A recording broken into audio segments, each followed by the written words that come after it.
Okay, so welcome back. This is the second session of our 32 session um, Introductory Biostatistics Distance Learning course.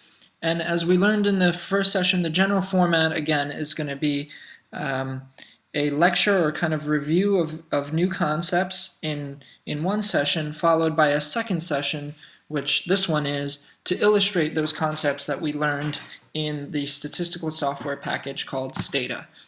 Okay, so the first session was just kind of an introduction about numerical summaries, means and medians, and things like that, and some graphs like box plots and histograms. And so in this session, we'll think a little bit about how we can implement those things in Stata. So in order to do so, we need to work with a data set. And so the example data set that we're going to use throughout this study is from the CEPO study, which is shown here on the screen now. This was a study in Botswana, and here there's a brief description of it. It's actually a very complex study, so hopefully this one data set will allow us to illustrate all sorts of different things all sorts of different statistical concepts that we'll learn throughout the study.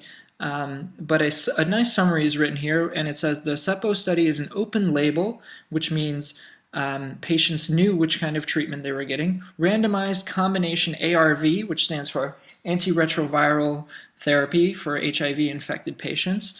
And so it was a randomized study, and data collection was completed on the 12th of December 2007, so it's getting a bit old now, but it's still helpful for summarizing the concepts that we're after. And the study tested 3 factors in a 3 by 2 by 2 factorial design. That's a pretty complex study design. Hopefully we'll talk about factorial study designs a little later. But what do we mean by 3 by 2 by 2 in this case? Well, there were 3 possible combinations of NRTIs that patients could have received. Hopefully you'll receive this document, but NRTIs, it says up here, are nucleoside analog reverse transcriptase inhibitors. All you need to know is that's a type of HIV drug. And then there are non-nucleoside reverse transcriptase inhibitors, NNRTIs, and so on. So when we say it was a 3 by 2 by 2 factorial study, we mean that in the first one, where it says 3, patients could have received any one of 3 NRTI combinations. And those were ZDV plus 3TC, or ZDV plus DDI, or D4T plus 3TC. Those are different NRTIs for HIV-infected patients. So you'll see there are 3 choices, or 3 different drugs that patients were randomized to. So that's this first 3 here. Then, in addition to that, patients received, here's this 2. They received one of 2 NNRTIs, non-nucleoside reverse transcriptase inhibitors, and they either received nevirapine, NVP, or efavirenz, EFV. Okay, so not only did they receive one NRTI and then one NNRTI, but then they're also randomly assigned, each patient is randomly assigned to one of 2 adherence strategies. Okay, so what do we mean by that? Well, in this case, the adherence strategies available were the Botswana Standard of Care adherence strategy, or the Botswana Standard of Care plus community-based directly observed therapy. Okay, so that means someone is seeing these patients take their drugs, and hopefully that will improve adherence. And so that's one of the questions of the study. Okay, so this little matrix represents the treatment regimens. So they had one of 3 NRTIs and one of 2 NNRTIs. And then you'll remember, in addition to that, there were also one of 2 adherence strategies. This document contains more about how treatments were changed and things like that. At this very beginning stage, we're not going to worry about all these details, but hopefully as the course goes along, we'll cover them in more depth. And if you want further background about the CEPO study, because we'll get very familiar and work with the data, you can also take a look at this paper which was written here. Response to zidovudine containing combination antiretroviral therapy among HIV-1 subtype C infected adults in Botswana, 2-year outcomes from a randomized clinical trial. And this was published in, it looks like May 1st, 2009, in the Journal of the Acquired Immune Deficiency Syndrome, the Journal of AIDS, which people often just refer to as JADES. And you can see the website here is jades.com. So if you want more information about SEPO, it's here. And this paper provides a really nice summary. And it might be instructive actually to read the background as well, so we get a sense for what these people were trying to study. And it says that the numerous national antiretroviral treatment initiatives offering protease inhibitor sparing combination antiretroviral therapy have recently commenced in Southern Africa, the first of which began in Botswana in January 2002. Evaluation of the efficacy and tolerability of various protease inhibitor sparing CART regimens requires intensive study in the region, as does investigation of the development of drug resistance and the optimal means of sustaining adherence. The SEPO study is the first large-scale randomized clinical trial that addresses these important issues among HIV-1 subtype C infected ARV treatment-naive adults in Southern Africa. Okay, that's a mouthful, but hopefully it gives you a sense for what the point of the study was and also some background on this very nice data set that we will be using. Okay, so as I mentioned in the first session, we're going to be illustrating all these topics using the statistical software package called Stata. There are also other ones such as SAS or R or SPSS. They all do basically the same thing, but we'll be using Stata throughout. Okay, so why don't we look at Stata? Whoops. I'm using a Mac here, but if you use Windows, you'll have a very similar look. And the first thing to notice is what windows are available. And these will make a lot more sense as we go through examples, but just to note, there are 4 different windows. One is the review window here.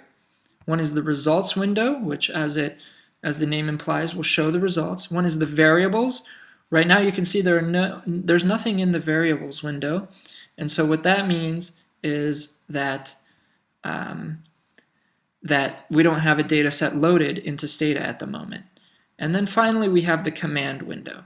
Okay, so let's make these things, everything's easier to understand through examples. So let's load the example data set. So I'll just go here, and you'll see the extension .dta. So .dta is Stata's way of saying this is a data set. So if I double click on this, and then I return to Stata, you can see that my data set has now been loaded, and the reason I know that it's been loaded is because this variables window is now full. I'll extend this out a bit.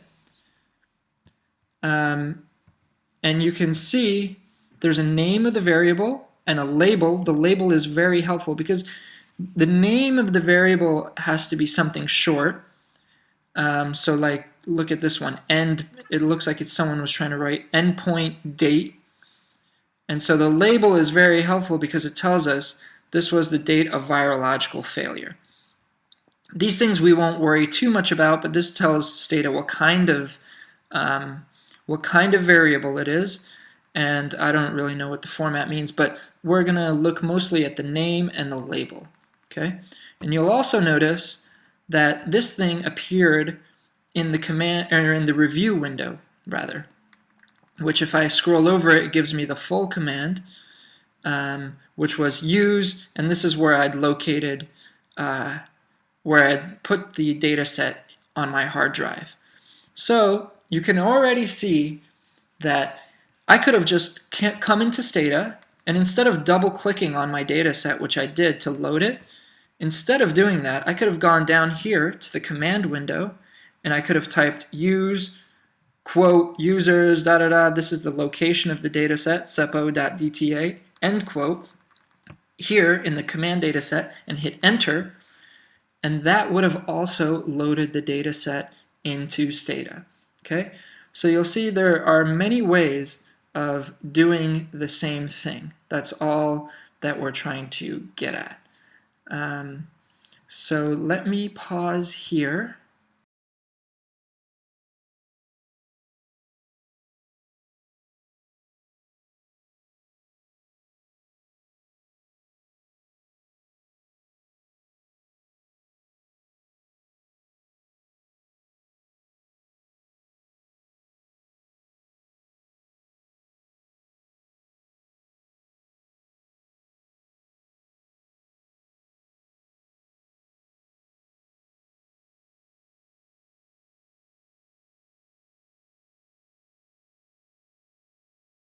Okay, so we're back. Now we've loaded our data set into Stata, and we can see the variables that are listed here. We might also just want to take a look at kind of the spreadsheet format of the data. So if we go up here to our menu, you can see here is the data editor with parentheses edit, and then here's the data editor parentheses browse. So just as the name implies, this one allows you to edit or change the values, whereas this one simply, with the magnifying glass, just lets you look at it. I usually just use the data browser because I want to make sure that I don't accidentally change something by mistake, and the browser doesn't let me change anything, so let me just click on that. And now it'll show you the SEPO data set that's been entered in here. Here is each patient's ID. They were assigned a unique ID from the BHP ID, it says over here, the Botswana-Harvard Partnership ID number. And these are important for kind of confidentiality and things like that. There's no way for me to know who this is. It's just a random number. And then here are all the other variables that were collected on that patient. The death date, and so on. If I scroll over, we'll see CD4 stratum, the day they were randomized to their different thing, their sex, were they male or female, their CD4 count, and so on. So the data editor, or the data browser rather, here allows you to see the data set. The data editor allows you to make changes. Okay? So hopefully that is clear. So now let's start working with the data set and look at some very basic summaries and graphics that we looked at in the previous session. Okay? So let's take a look here at, as I click on things, you can see they appear in the command window. Suppose I am interested in age. So it looks like age is just called age. And I want to know what the ages of the people in this study look like. So I can go down here to the command window and I'll type in summarize age and I'll hit enter. Okay? And you can see the results popped up here in the results window. Looks like there are 650 observations, 650 people in our data set. Their mean, remember we learned about the mean in the previous session, the mean age was 34.39 years with the standard deviation of 7.6. The minimum age was around 20, and the oldest person was 63.8 years old. Okay. Now you'll remember that we talked about medians and interquartile ranges and things like that, so you might be wondering, where are those things? Well, to get those, it turns out I have to type the same thing I did before. Oh, also, before I move on, you can see this review window keeps track of everything that we did. So I typed in summarize age, and now it appears here. And if for whatever reason I wanted it again, I could just click here, and it appears down here in the command window, and if I hit enter, it gives it to me again. But now it's there again, so I did summarize age twice, okay? So that's really helpful. The review window, now we've seen what all four of the Stata windows do. The review window keeps track of everything we've done. The variables window, when you have a data set open, has their names and labels, which is very helpful. The results window displays the results of statistical analyses that you perform, and the command window gives you a space to enter different commands. Okay, so how do we get the median, the interquartile range, and so on? Well, it turns out we just have the same commands, summarize age. Now we just have to write comma detail. Okay, so this is the baseline age of the participant. You can see it gives us the label, which it didn't give us previously, so that's nice. It gives us the percentiles, the smallest, I guess the 4 smallest observations, the 4 largest observations, their mean and standard deviation just as before, variance, skewness and kurtosis are measures of whether the data set is, the distribution of that variable is symmetric or not. We won't talk too much about that here. But again, if we were after the median, remember the median is also the 50th percentile, or the point that falls right in the middle. And so here it's 33.295. That means half of the people are younger than 33.295 and half of the people are older. And if we wanted to calculate the interquartile range, remember that's the measure of the spread of the data or the variability of the data, we would use the interquartile range to go along with the median. So we would take the 75th percentile, which is 38.67, and subtract the 25th percentile, 28.92, and that would give us the interquartile range. Okay, so you might be wondering, how on earth would I know this command, summarize age, comma, detail, if someone didn't just tell me what it was, you know? A lot of statistical software in general, actually, the best way to learn is to just play around with it. So how could you have guessed that the command was summarize if someone hadn't told you? Well, the way to do it is to use the drop-down menus. And that's what's really nice about Stata is, like we mentioned before, there are multiple ways of doing the same thing. So you could type in the command window down here, summarize age, comma, detail, or if you don't know the command, which is usually the case, especially when you're starting out, you won't know any commands, obviously, then we can use the drop-down windows. So what do I mean by that? So we're going to get very familiar with this heading over here called statistics, because that's what we're doing. So we'll click on statistics, and then I get all these many options. And to some degree, this menu right here is a great summary of all the different things that you'll learn as you study statistics further and further. And we'll get through a lot of these different menus here in our 32 session class, but not all of them. And so you'll see there are many things available here, very useful and laid out in a user-friendly way. Okay, but since we're just starting out, we're at the very beginning, so we are just looking to summarize our data. So we go to Summaries, Tables, and Tests, and then from there, Summary and Descriptive Statistics, and then, Summary Statistics. Okay, so you'll see a new menu pops up, and this is where I can specify to Stata what it is that I'm looking to do. So there's a variables window here, and if I just click this down arrow, it gives me all these different variables that are in my data set. Okay, these are all the variables in the data set that I have open. And you'll remember we're working with age, so if I scroll down, I can find age, click on it there, and we're ready to go. So it says my options, though I have options also: standard display, display additional statistics, no display, just calculate the mean, and so on. So I'll just say display additional statistics, and I'll hit OK. And you'll see it gave me that exact same command that I got when I typed in summarize age, comma, detail.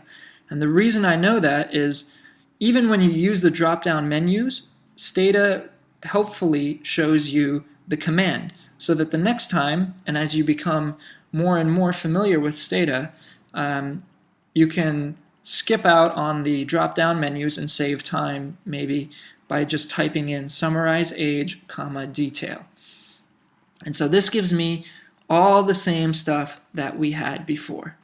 Okay? So that's how you would do it if you didn't know a command straight away. Okay? All right. So now those are the summary the numerical summaries rather that we can get from Stata. Now what about graphs that we talked about before? What if we wanted a histogram? Okay. Well, we could type in a command for histogram, but we don't know that command just yet, having just started with Stata. So why don't we use the drop-down menus? Okay. And our goal is to create a histogram of age. Okay, so what I'm going to do is I'm going to click on graphics here, and then I'll go down to histogram. Okay, so graphics and then histogram. And you'll see kind of a similar window that we saw before. We have a variable that we choose, and I'll scroll down until I find age. There it is, age. Age is a continuous variable, so the thing that's selected there is fine with me. Data are continuous. Discrete data will illustrate in a future session.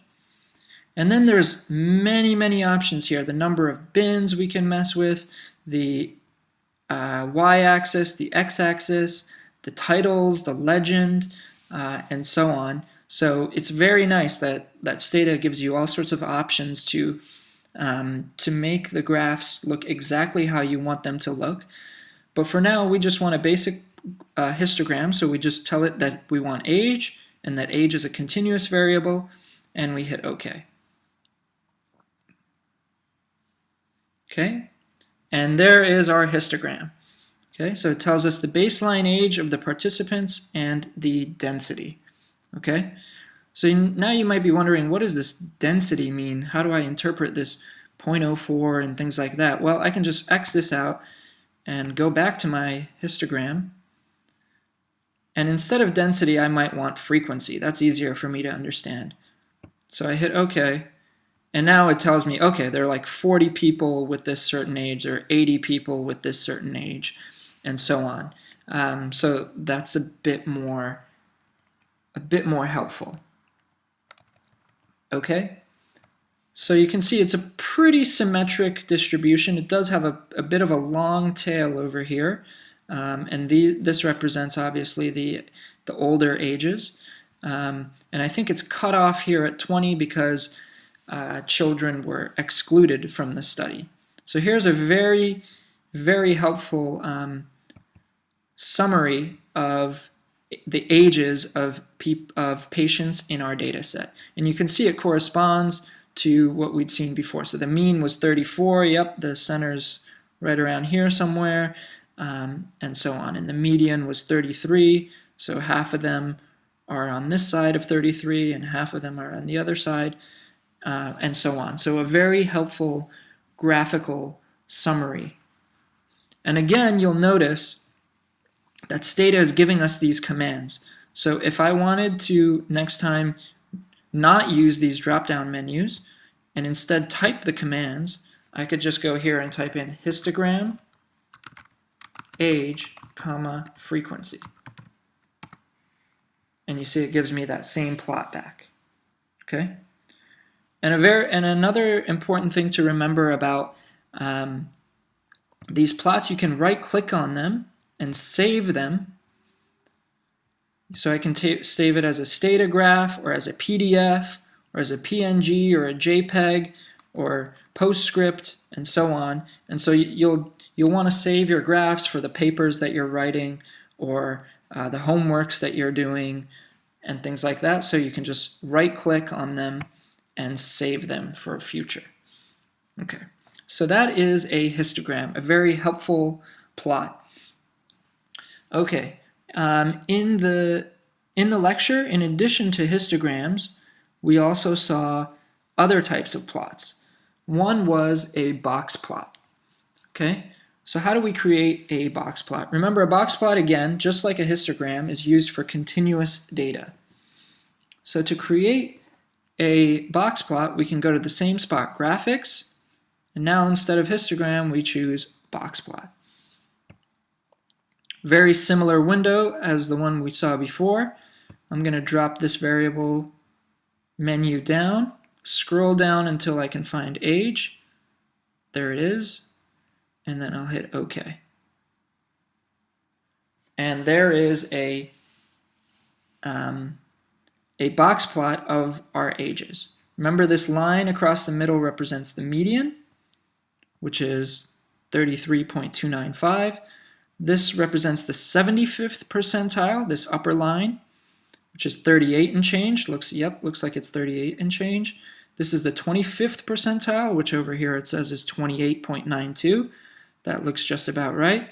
So there is our box plot. Okay. So that's helpful. So that's one. Histograms and box plots are both ways of summarizing one continuous variable. Okay. So now what if we were instead interested in comparing two continuous variables? Well, the best way to do that is a scatter plot. Okay. So how do I make a scatter plot? I can use my drop-down menus again, and then I'll go to Graphics, Two-way graph, which is the first option, two-way graph, scatter, line, etc. Okay, and then I'll hit Create, Scatter. Okay, and then it asks me what is my y variable and what is my x variable. Y is another way of saying what goes on the vertical axis, and x is another way of saying what is the variable that goes on the horizontal axis. So suppose on the horizontal axis I wanted age, just as we've been doing before. And on the y-axis I want the patient's CD4 count. Remember, a CD4 count is a measure of how well a patient's immune system is functioning. Okay? Then I'll hit Accept. So there it is, and I'll hit OK. And there you see the plot. Okay? So that is a plot of baseline age versus baseline CD4. Okay? A two-way graph. And you can see there's not much of a relationship. So based on this plot, I wouldn't say that the age of a participant is closely correlated to that patient's CD4 count, because it doesn't really look like there's any sort of trend in this plot. But you can see that's a very helpful graph to help us understand our data. Okay, so far we've just focused on continuous variables. What if instead of a continuous variable we were dealing with a binary or dichotomous? It's the same way of saying something with two categories. How would we then summarize those? Well, in the previous section we talked about looking at proportions of binary variables. So if I'll just X this out. If I go here, you'll notice one example of a binary or dichotomous variable that I have in this data set is sex, so male versus female. So I can go down here in the command window and type in tabulate sex. And it looks like out of the 650 patients in this study, 199 of them were males and 451 of them are females. So that means 30.62% male and 69.38% female. Okay? So that's a very helpful kind of summary. Okay? And I could have done the same thing with the drop-down menus. Had I not known this command called tabulate, I could have just gone to Statistics, Summaries, Tables, and Tests, Tables, Table of Summary Statistics, and then chosen sex. and hit OK. Okay, so you see this one actually gave me, I had used tabulate. This is the command called table. It only gives you the frequency, not the percentage. But if I played around with these drop-down menus, I could get back to this tabulate, which also gives me the percentage. Okay. All right, great.